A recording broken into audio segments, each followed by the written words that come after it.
Hey, hey, what do you say?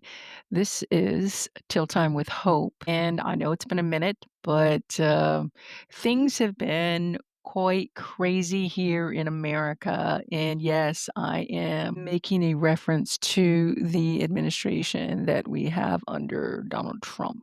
And this isn't a place that I want to get political. I have another podcast for that I keep quite private because it is my podcast for venting on things that go on in my life, whether those things are regarding when I was Ubering or with things outside of cancer, even though there were times on that podcast that I would talk about cancer, of course, as you know, as an advocate. However, it was basically more of everything that I deal with in life, and the reason it's private is because I know people aren't probably going to like it or want to listen to it because it does get quite intense with my venting with the political environment or climate that we're in at the moment. So this podcast was specifically done for sharing stories. And I've been so blessed to be able to share stories thus far of amazing women that are doing things in the field of cancer. And like my first guest that I had is a nurse. She's amazing,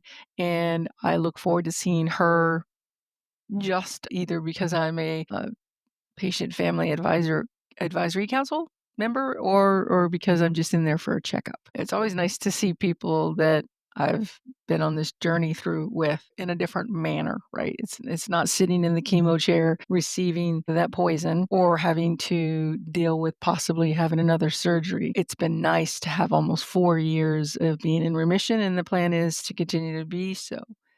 And then, of course, I had wonderful women that are either survivors or a survivor going through it currently. So I guess, I'm trying to get to the point, but it's just frustrating right now, again, with this administration because they're cutting cost everywhere, allegedly for fraud, waste, and abuse. And how do you cut costs with the National Institute of Health, right? The NIH, and trying to cut costs there when the people there are doing amazing things to help in every aspect of the word health. But furthermore, how can people sleep at night knowing that they're cutting costs with just cancer research, funding for cancer research, and specifically, y'all, has affected the Ovarian Cancer Research Organization, or better, OCRP, Ovarian Cancer Research Program is what their name is now. And they're the ones that I've been a part of probably since 2013 when I first went with my mother to the conference in DC. And they're amazing. They do so much work. It's unbelievable, y'all, the amount of things that they've got going on and the research that they've got going on and the funding that they get every year. I was a part of that. I went to Washington, D.C. It's in my book, Hope Through Cancer. There is a picture of me in front of freaking Capitol Hill. Like, it's amazing that I got to take part of in going in and speaking to a representative, even though we didn't get to talk to the actual representative. They weren't in the office at that day, but somebody within their office we got to sit down and talk to. It was amazing. It was amazing to be a part of that, to go to Washington, D.C. and to go in the Capitol and to see the action in work, right? It was just an all-inspiring thing to see, and I note that in my book, to see either those who have gone through cancer themselves or those who have lost a loved one to the disease with their fervent passion to speak in front of their representative and asking for funding. That, from my knowledge, it's been given. Every year we come out of there going, yes, funding is going to continue. So that's not the deal right now. That's why I'm upset. That's why I've decided, you know what, I'm going to get on here and I'm not going to have a guest once more. And maybe we'll continue when I can try to get more guests on here. But for now, I wanted to do just a little talk about what's going on when I say this administration is affecting the funding and for research for cancer in general, but it is also specifically affecting ovarian cancer research program. And from what I got online is this cut that they're wanting to do could be as much as 57% reduction from the previous year's funding level. Y'all, this could disrupt research into new therapeutics for ovarian cancer and other diseases. And what are the potential consequences? Well, OCRA warns that these cuts threaten existing research, jeopardize a key program for new investigators, and could lead to staff cuts and lab closings. We don't need that, y'all. We don't need research funding to be cut at all. If anything, it should be more, right? Because whether you specifically have gone through cancer or you know somebody that's gone through cancer, it touches all of our lives more than it did when I was growing up. I never heard of it. I never really even thought of cancer. It was called the Big C. And it was not like I knew anybody other than my grandmother. And I really didn't understand it as a kid that my grandmother died on my mom's side from breast cancer. But outside of that, I don't recall ever talking about cancer other than it's the boogeyman. It's the scary capital C word that we don't talk about, right? Because it was kind of like, oh, it's contagious if you even talk about it. And unfortunately, people still think like that today. They don't like to talk about it. They get uncomfortable even talking with somebody about it. And I've never really understood that. And I get the part of, well, I don't know how to talk to somebody who's going through cancer. But sometimes it's not even you're talking to somebody who was going through cancer. Sometimes it's just you don't like to talk about the subject. And I get it. Trust me, I didn't want to have it, let alone talk about it. But I couldn't avoid getting it. But I could have not talked about it after I was finished the first time. But as I've said before, and as I said in my book, I don't want people to go through what I went through. So talking about it helps. It also helped me, cathartically with being able to talk about it and not get so overwhelmed with emotions. And I'm at a way better place because I got to speak about it to people here in the States and to my lovely students and colleagues there in Saudi Arabia. But here's the thing, 57% of a cut? I mean, it's egregious. It's unthinkable that they could wanna do that for research. Like, just can't fathom anybody would feel comfortable with that. Whether they're the ones in politics that are like, "Okay, well, if the person in charge is, only wants to do these cuts, we'll let them do it." Whether it's them or whether it's us. On the voters, the constituents, the people that know how important cancer research is. It's just unthinkable, like I said, but it is what is happening right now, in addition to all the other cuts that are being done in the federal government, which that's another subject altogether that I will use as talking points for my other secretive podcast. So there's a lot to unpack on that one. But here are some examples of what the legislation also impacts other research programs, including those focused on pancreatic, lung, and brain cancer. So in addition to ovarian cancer, they're also looking at the other cancers. But here are some specific examples that I found.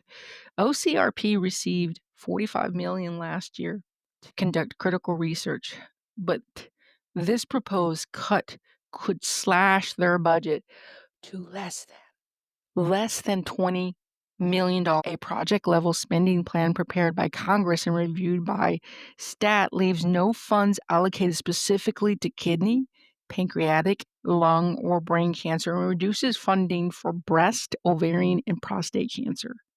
The House passed FY fiscal year 25 budget bill that slashes funding to the pancreatic cancer research program by 57%. So all of these, and I don't like to say major cancers, but we all know, right? Pancreatic is way up there as far as like if you get, late stage pancreatic cancer, the likelihood of survival is very, very low. Ovarian cancer is up there as well. So I don't like to say more serious cancers because all cancers are serious and all cancers are worthy of speaking about and are important to include. While at the same time, we know breast cancer has a huge, a prevalence around the world. There's so many women that get breast cancer. Pancreatic cancer is the one that, Steve Jobs died of that. A good friend of mine's mom died of that. And it's just It's horrible. All cancers are horrible, but I don't know, I think I wrote this in my book. I was waiting in line at the VA when I was going through treatment, and as a veteran, they provide travel allowance, and they used to do it in cash, and you just wait in line, and you'd submit that you went to your chemo or your appointment or whatever, and then you'd get reimbursed for the travel. So while I was in line, I guess the guy noticed that maybe because I was thin and I had like a bandana and obviously no hair and no eyebrows or eyelashes for that matter. And he looked at me and he was nice. He wasn't being like rude or anything like that. And why would he, right? Of course. But it was the way he said it. He's like, are you going? I guess he asked me, he's like, are you going through cancer? And I said, yes. And then he goes, which kind? And I said, ovarian. He goes, oh, that's a bad one. And I was like, yes. But again, all of them are bad.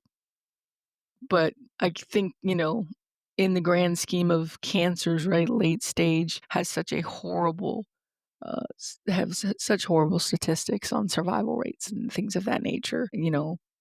All late stage cancers, I think, of course, have horrible survival rates. While at the same time, certain cancers, if you get it, like my stepdad got a rare form of thyroid cancer. The doctors told him, look, if you had regular thyroid cancer, we would be in good shape. You would be all right because it's one of those cancers that you can beat. Well, the survival rate is very good. But because he had a rare form of thyroid cancer and it's something astronomical, like 25 million, 1 out of 25 million would get it. And something like that I read. That's why, unfortunately, his survival rate was, there's really no surviving it, unfortunately. That's why he didn't even make it a full 4 weeks when he passed away from it. So all of that to say, and I didn't even know about this cancer. So there's a lot of cancers out there, and they're all horrible. Cancer is horrible, full stop, period. But the ones that need more funding, right, are the ones that we don't quite understand, but we're trying research, hence funding needing for research. Pancreatic, ovarian, brain, lung, kidney, breast, prostate, slashing the budget. I don't get it. If you're a man, you want to make sure prostate cancer is getting funding, right? And these are men making these decisions, and you Kennedy guy which is insane in itself. Let's just be honest. We all know that guy, he can be wackadoodle-doo, if you will. He bonkers. I mean, he's finally admitting that the measles, they need vaccinations for the measles. He's been a very staunch, if you will, person against vaccinations. So that's scary that he's in charge. However, now he has to change course because of the measles outbreak in Texas and Oklahoma and a couple of other states that's going on right now. So, I mean, at least he's paying attention. At least he's doing that. But what he shouldn't be doing is touching cancer funding at all. I mean, come on. Advancements in treatment and early detection for ovarian cancer and other cancers largely rely on sustained research and prevention efforts. So OCRA is urging people to add their voices to the call for Congress to finalize the 2025 appropriations process and prioritize cancer funding. But it's ridiculous and insane that we even have to have this call, right? That we have to even be out there going, hey, don't touch our money. Don't touch money that goes to funding research because one of your loved ones is going to need it. And I don't say that to curse anybody. I don't say that to put it out there to be like, well, I wouldn't wish it on anybody, y'all. Y'all know that. None of us who have gone through this horrific, horrible experience, journey of cancer would ever want to wish it on anybody. While at the same time, if you are so heartless and soulless, with a black heart, rather, that you think cutting funding in that huge amount, that percentage is gigantic, is okay, Well, you better pray that you don't get cancer or somebody you love doesn't get cancer because it is a horrible thing and we need this research. Here's the thing. Let me just say, I have survived this horrible disease 3 times. I do not say it as a badge of honor. I am no superhero. I don't want anybody to praise me. I don't want anybody to feel sorry for me. I am still here, unlike so many women who have been diagnosed younger than me, same age as me, or older than me with the same diagnosis, ovarian cancer stage 3C. And they are not here anymore. They have died because of this disease. It is something I struggle with on a daily, probably. There's always survivor guilt, which I've talked about. And people might I see people who haven't gone through cancer say, well, don't think like that, or don't think about the things that you do have and think about the things that you will do and just think about the fact that you still have this life. And that is very, very true. And those who did die from this disease would have probably told me the same thing. Don't feel guilty that you're still here. But, and there is an important but as an emotional person as I am, and the fact that you survive something that so many women continue to die from, there is almost no escape. That there's always going to be some morsel, if you will, of survivor's guilt. It doesn't make me want to not be here anymore, for sure. It doesn't. And it doesn't make me not grateful. I'm 100,000% grateful to still be here. I have life, I have purpose, even if I don't always know what that purpose is. Is it podcasting? Is it my writing? Is it other things? Public speaking, advocate, activist? I don't know. All I know is that I will keep speaking up and speaking out in this podcast and my secretive podcast too, where I do a lot of speaking out. You're probably curious now, what is this other podcast? Give me a direct message and maybe I'll point you to it. But no, seriously, this podcast is for advocacy till time with hope and to get those stories out there. And I haven't completely given up on it, even though it's been a long minute since I've done an episode. But I talk about what's going on right now with this administration and how it's affecting something that is dear and near to me and to my heart, right? Because I did survive this cancer 3 times. I had late stage ovarian cancer in 2011, and I've had a total of 24 chemo treatments since then. I was in remission for almost 7 years before it came back, but it came back nonetheless. And then I went through chemo, and then I was good for a year and a half, not even.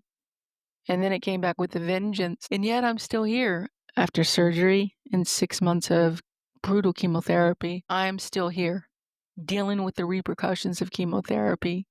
Yes, life's not perfect. I have an array of health issues, but nothing that keeps me down. I started going to the gym at the end of December, and I am feeling stronger and healthier than ever.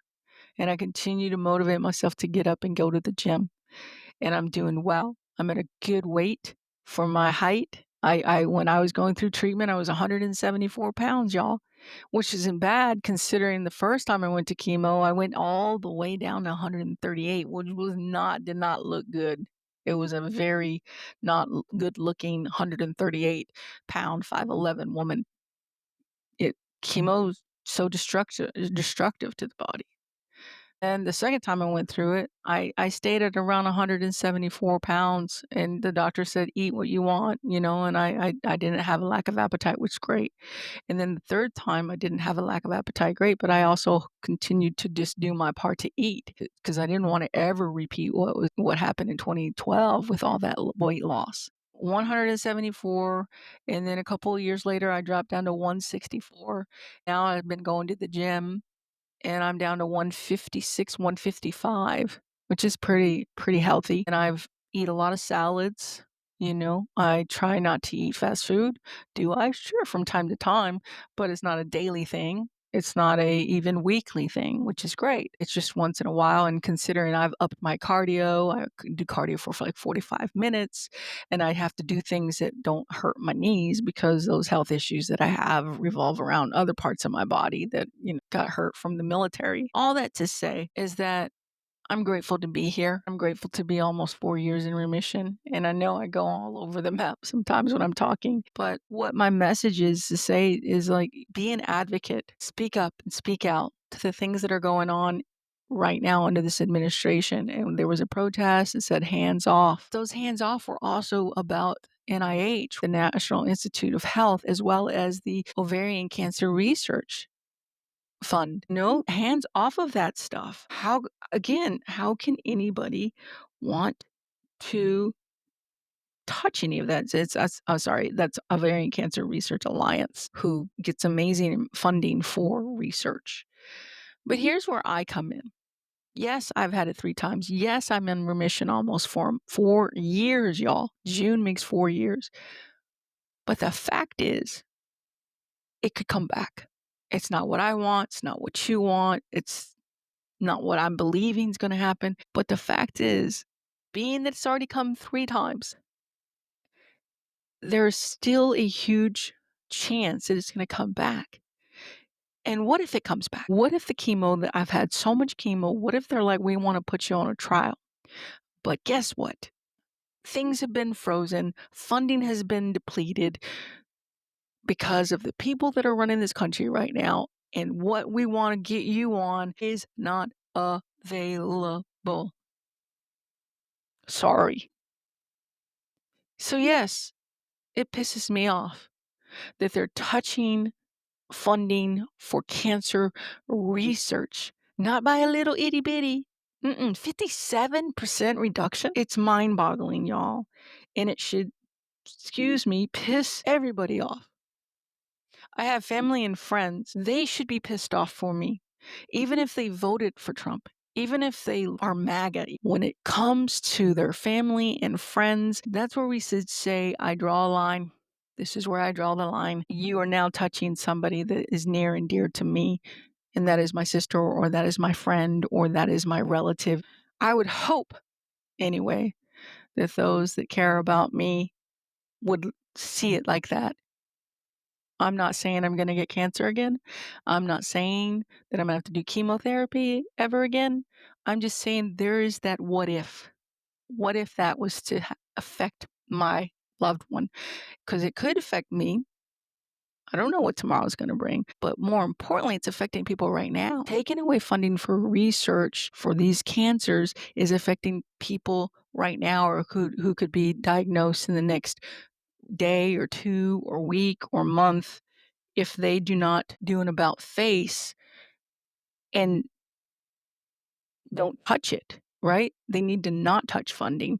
They need to never touch funding for research. And so that's what I want to close on. Please keep all of this in your prayers. Please continue to have hope. And that's what I'm doing, even though some days I feel, look, I'm taking some crazy pills with how things are going. But also take note that there are amazing, amazing women that are part of our men and women, rather, who are out there advocating, who are out there reaching out and talking to those that can make a change. But it takes all of us to work together. So again, if you can, please, reach out to call for Congress to finalize the 2025 appropriations process and prioritize cancer funding. And I'm going to leave a link to leave for y'all so you can have something to read about what this is. It's not just my opinion, or it's not just some, misinformation or quote unquote fake news. This is what's going on in our country right now. And I hope, along with being angry, I hope it drives people and motivates people, inspires people to say, you know what, this is wrong. And wrong is wrong. And I don't care what side of the aisle you are with your political affiliation. Cancer does not discriminate. And so funding should never be pulled, ever, for cancer research. And I'd like to think that everybody out there listening, or just everybody out there in general, would agree on that. We can come together and agree on that. So that's where I'll leave it. Thank you for tuning in. And again, it's been a minute since I did the last one, but it's just because I haven't been able to get together with people in their schedules to do an interview. But I'm hoping, if this isn't a hoping, that that will change in the near future. But bear with me and check in from time to time, or put that notification on and give me, 5 stars if you like what you hear, and leave a comment if you can. That's all I've got for this evening. Today is the 7th of April, and I hope you guys are well, and I hope you continue to stay well. God bless. This has been Till Time with Hope.